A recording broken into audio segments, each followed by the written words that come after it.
এবার আসেন, এইখানে যারা কথা শুনতেছেন, আমাদের সংসারগুলোতে মারামারি হয়নি, স্বামী স্ত্রীর ঝগড়াঝাটি হয় না, মনোমালিন্যতা কেন হয়, ঝগড়া কেন হয়, ডিভোর্স কেন হয়, তালাক কেন হয়? রাসূলুল্লাহকে মানি না, এই কারণে হয়। বুঝেন নাই? স্বামী স্ত্রীর ঝগড়া, স্বামী স্ত্রী মারামারি করা, এটা কি রহমত না গজব? জোরে বলেন। তো সুন্নত মানলে রহমত নাজিল হয়, সুন্নত না মানলে রহমত আসে না। তো রহমত না আসলে কি আসবে? বুঝছেননি কথা? তাহলে যেইখানে ঝগড়া হয়, মারামারি হয়, ফিতনা ফাসাদ হয়, ওইখানে রাসূলুল্লাহর সুন্নত নাই। যদি থাকতো তাহলে এই কাজগুলো হইতো না। এবার আসেন সহজ করে বলি, আমাদের দরকার কি ছিল? আমাদের দরকার ছিল রাসূলুল্লাহ আমাদেরকে সুন্নত শিখায়।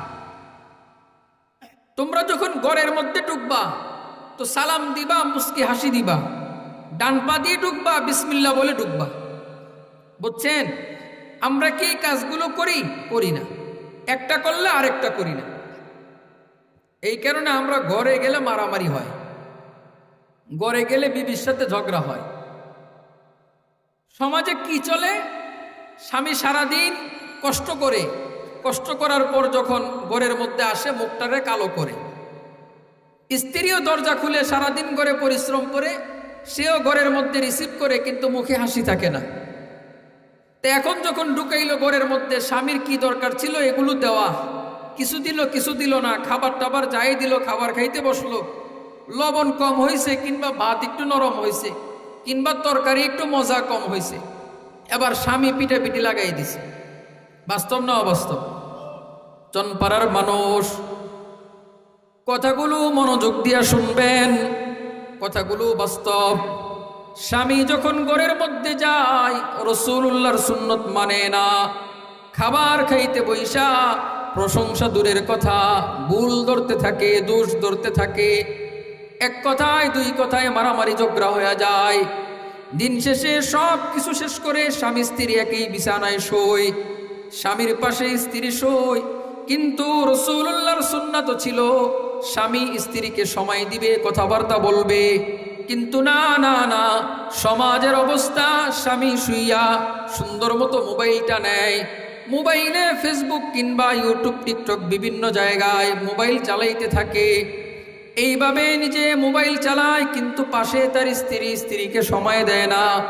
একদিন দুই দিন স্ত্রী দেখে, কিরে দেখো নি আমার স্বামী আমারে সময় দেয় না। স্ত্রী জ্বালাইতে থাকে, আমারও একটা মোবাইল কিনা দাও। স্ত্রীকেও মোবাইল কিনে দেয়, স্ত্রীও মোবাইল চালায়, বলে তোমার ফেসবুক আছে, আমারে ফেসবুক খুলে দাও। স্ত্রীও একটা ফেসবুক খুলে সুন্দর মতো ফেসবুক চালায়, দেখে ফেসবুকের মধ্যে বহু নারী সুন্দর সুন্দর ছবি দেয়। ওই ছবিগুলোর নিচে আইসা দুষ্ট পোলাপাইন কমেন্টস করে, বলে নাইস, বিউটিফুল, ভেরি গুড। বলেন ঠিক না বেঠিক? এইভাবে যখন ওই স্ত্রী দেখতে থাকে, দেখছনি মানুষগুলো কি সুন্দর ছবি ছাড়ে, মানুষ তাদেরকে পছন্দ করে, আমিও একটা ছবি উঠাবো, ফেসবুকের মধ্যে দিব। স্ত্রী একদিন ছবি উঠায়, ফেসবুকের মধ্যে দেয়। এবার দুষ্ট পোলাপাইন কমেন্টস আইসা নাইস, বিউটিফুল, মাশাআল্লাহ, আলহামদুলিল্লাহ, সুবহানাল্লাহ বলতে থাকে। আস্তে আস্তে দুষ্ট পোলাপাইন ইনবক্সে নক করতে থাকে। ইনবক্সে যাইয়া একদিন দুই দিন হাই হ্যালো করে। স্বামী তো পাশে শোয়, স্বামী তারে সময় দেয় না, কিন্তু ফেসবুকের ছেলেটার সাথে রাত ভর চ্যাটিং করতে থাকে। স্বামী কাজ করে আইসা নিজে নিজে মোবাইল টিপে, আর স্ত্রীর খবর নেয় না, কিন্তু স্ত্রীর খবর ফেসবুকের ছেলেটা নেয়। স্ত্রী মনের মধ্যে শয়তান তার ওয়াসওয়াসা দিতে থাকে, বলে দেখছনি এত সুন্দর করে সাজো, এতদিন সংসার করছো, একদিনও তোমার স্বামী তোমারে মাশাল্লাহ বলে নাই। দেখছনি আমি কত সুন্দর, আমার স্বামী আমার রূপের কদর করে না, সৌন্দর্যের কদর করে না। ফেসবুকের ছেলেগুলো কত ভালো, আমার কত প্রশংসা করে, তারা ভালো, আমার স্বামী ভালো না, ঠিক কিনা বলেন? শয়তান ধোঁকা দেয়। ইনবক্সে একদিন দুই দিন কথা বলতে থাকে। কিছুদিন পর আইসা স্বামী ঘরের মধ্যে আসে, খাট আছে, পালং আছে, সব আছে, কিন্তু দেখে ঘরের মধ্যে সেই স্ত্রী নাই, টাকা পয়সা নাই, অলংকার গুলো নাই। বলে কোথায় গেছে? বলে ওই যে পরকিয়া করছে ফেসবুকের ছেলের সাথে, তার সাথে বেগে গেছে। কয়েকদিন পর খবর আসছে ফাঁসিতে ঝুলছে, দুনিয়া থেকে বিদায় নিছে আত্মহত্যা করে। এবার সমাজের মানুষগুলো ওই নারীকে দোষারোপ করতে থাকে, ওই নারীকে খারাপ বলতে থাকে। কিন্তু না না না, চনপাড়ার মানুষ ওই নারীকে গালি দেওয়ার আগে 10টা বকা তার স্বামীকে দিতে হবে, ঠিক কিনা বলে? দোষটা কার হয় বলেন? নারীর দোষ হয়ে যায়, সবাই নারীকে বকতে থাকে যে মহিলাই ভালো না, স্ত্রী ভালো না, সে আরেক পোলার সাথে ভেগে গেছে। আসলে ভেগে যায় নাই, স্বামী তারে ভেগে যাওয়ার জন্য সুযোগ করে দিছে। কি ভাই, বাস্তব না অবাস্তব? এবার আসেন, হুজুর এই অবস্থা সমাজে হয় কেন? ওই যে আগে বলেছি রসুলের সুন্নত মানি না, এই কারণে। এবার আসেন রসুল্লাহর সুন্নত কি, কয়েকটা বলি। ঘরে যখন ঢুকবে সালাম দিবে হাসি মুখে। কোন মুখে বলেন? আপনি যখন হাসি মুখে সালাম দিবেন, ঘরে ঢুকবেন, বিবির রাগ থাকলে, ব্যতিক্রম থাকলে আপনার হাসি মুখের সালাম দেখে তার কি ভিতরে আর অন্য অসুবিধা থাকবে? আপনার প্রতি মায়া তৈরি হবে কিনা বলেন? এবার রাসূলুল্লাহ শিখায়, ঘরে ঢুকবা বিসমিল্লাহ বলে ডান পা দিয়ে। বলেন কোন পা? জোরে বলেন। রাসূলুল্লাহ বলেন, যদি কোনো পুরুষ কিংবা বাহির থেকে কেউ যদি ঘরে আসে, যদি বিসমিল্লাহ বলে ঘরে না ঢুকে, তার সাথে শয়তান প্রবেশ করে। এবার অন্য হাদিস থেকে আমরা জানতে পারি শয়তানের বড় একটা জিম্মাদারি হলো স্বামী স্ত্রীর মধ্যে ঝগড়া লাগাইয়ে দেওয়া।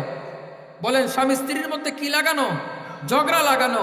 তো আপনি স্বামী ঘরে ঢুকছেন বিসমিল্লাহ ছাড়া, এবার আপনার সাথে কি ঢুকছে?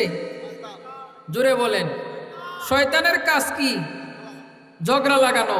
এবার লাগাইছিনি ঝগড়া। এবার বুঝছেন কেন ঝগড়া হয়? ওই বিসমিল্লাহ পড়েন নাই, ডান পা দিয়ে ঢুকেন নাই, শয়তান ঢুকছে, ঝগড়া লাগছে। এবার রাসূলুল্লাহ শিখায়, ঘরে ঢুকার পর আম্মা জান আয়েশা বলেন, রাসূলুল্লাহ ঘরে আসার পরে সর্বপ্রথম মেসওয়াক করতেন। কি করতেন বলেন? মেসওয়াক করতেন।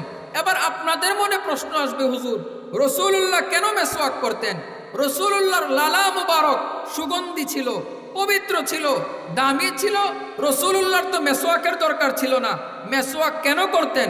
রাসূল আমাদের জন্য আদর্শ রেখে গিয়েছেন, শিখিয়েছেন আমাদেরকে, স্বামীরা শোনো, সারাদিন বাহিরে কাজ করলা, এদিক সেদিক ঘুরলা, কিছু খাইলা কিংবা খাইলা না, তোমাদের মুখের মধ্যে জীবাণু ব্যাকটেরিয়া হয়েছে, দুর্গন্ধ আসবে।